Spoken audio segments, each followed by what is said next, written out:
Guys, welcome back. Today's video is an interesting one, I feel, and it's one I'm gonna need your feedback on. So please make the effort to watch this video and give me some of your feedback at the end. I'd really appreciate that. So the whole sort of thought process for making this video, oh, and by the way, I've got something cool to show you guys afterwards too. My thought process for making this video was sort of came about when I saw a question asked in a Facebook group, and the guy was basically saying, listen, he's shopping around for some scopes and he doesn't really know if he can trust a YouTuber because this week it's this scope and this week it's that scope and it's this chassis or that chassis or whatever the case may be. And that got me thinking, like, I've kind of really put myself in a box, if you will, because I have aligned myself with a couple of brands that I work with. Okay, Vortex, obviously, MDT, Back Machine, there's a list of companies we work with. But there's a reason we're going to get to that. So my question to you, or one of the questions to you is that a good thing or is that a bad thing? For me, I quite like just having the couple of brands that I work with. It's really easy for me to know the products well, okay, and use the products well. And it's also easy for me to build a good relationship with that company. And that's something that I'm really big on. We have regular meetings with everybody we work with.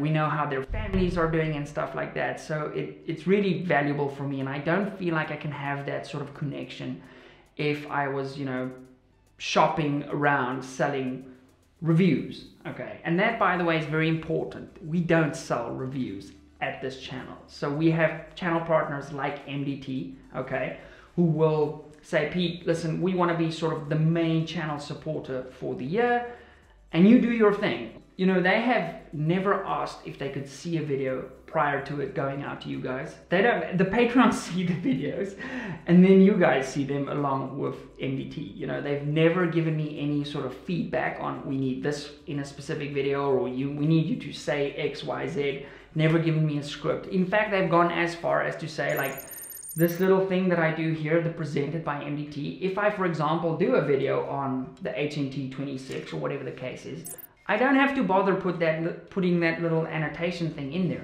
because they don't pay for product reviews because that's how they feel. It would, and also from my side, it would feel wrong to say, hey, this is the new next best thing and it's freaking awesome, go out and buy it because I get paid for it on the back end.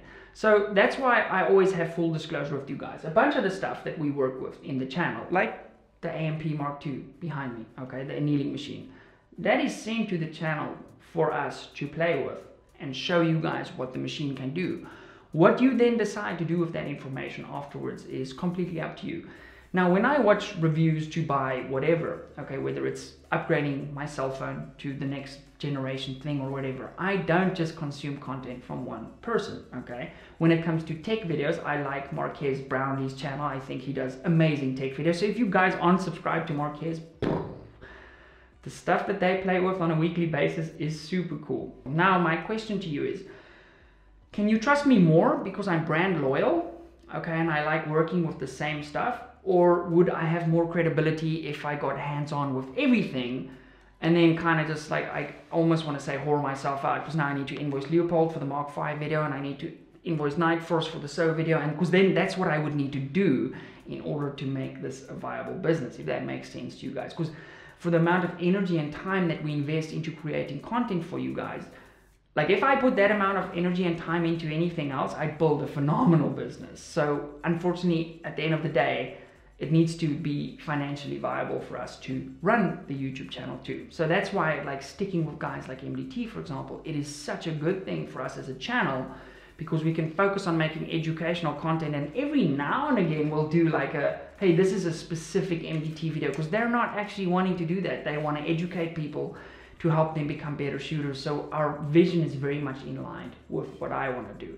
So having said all that, it does sort of limit me in terms of how creative I can be and the amount of content I can do, because obviously if I was open to everything, I'd have so many more products to cover, and it would be so easy for me to just tick all the boxes and, hey, this scope this week, this scope that week.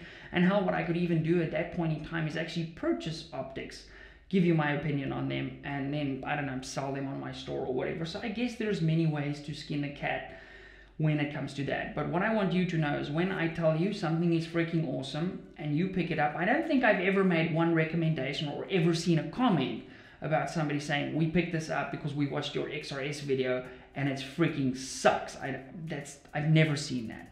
So I'm not going to tell you to get something if it sucks. So from my side, you can trust me. It's my honest opinion.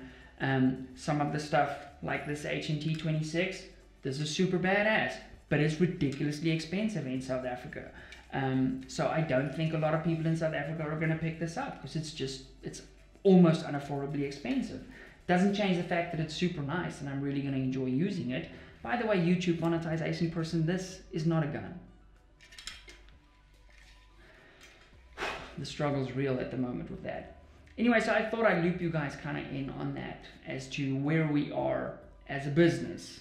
And I really would value your feedback. So please take the time, write me a little comment what you think. Should we stick to sort of, and I'm going to take what you guys say under advisement, but obviously for me, from a business and a relationship point of view, it also needs to make sense with the companies we deal with. But I'd like to hear your thoughts on that. So in a nutshell, the kind of way the channel is structured now, yes, I do make it more difficult for myself to make content because, you know, if you're working with an optics company, a chassis company, a trigger company, an action company, and a barrel company, there's only so much products that those are going to release. I mean, there's no new massive advancements in barrels and stuff like that. Triggers, yeah, so you get new scopes, maybe the odd new action every other year, and an update to a chassis or a new chassis system like the HNT or the wooden grips or something, which is super cool, by the way, if you haven't seen those. Head on over to mbttat.com while you're at it. I think those wooden grips are cool. Anyway, promise to show you guys something. So my mom, half the guys just turned off the video. My mom recently retired and painted me Kali the kudu.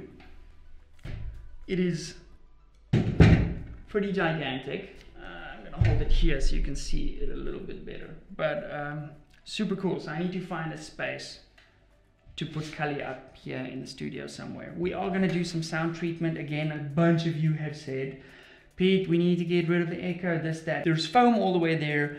We're gonna do curtains and stuff to even help that more. And we're able to do that with the guys supporting the channel on Patreon. So I wanna thank our POI over here for supporting the channel on Patreon, because every month I take those funds and either save up to get something to add to the channel, okay, to add to the production quality, or, you know, something silly like hanging curtains off all the walls in here just to sort of help with the echo bounce. Anyway, that's it. I look forward to reading your comments and I see you guys in the next one. Bye.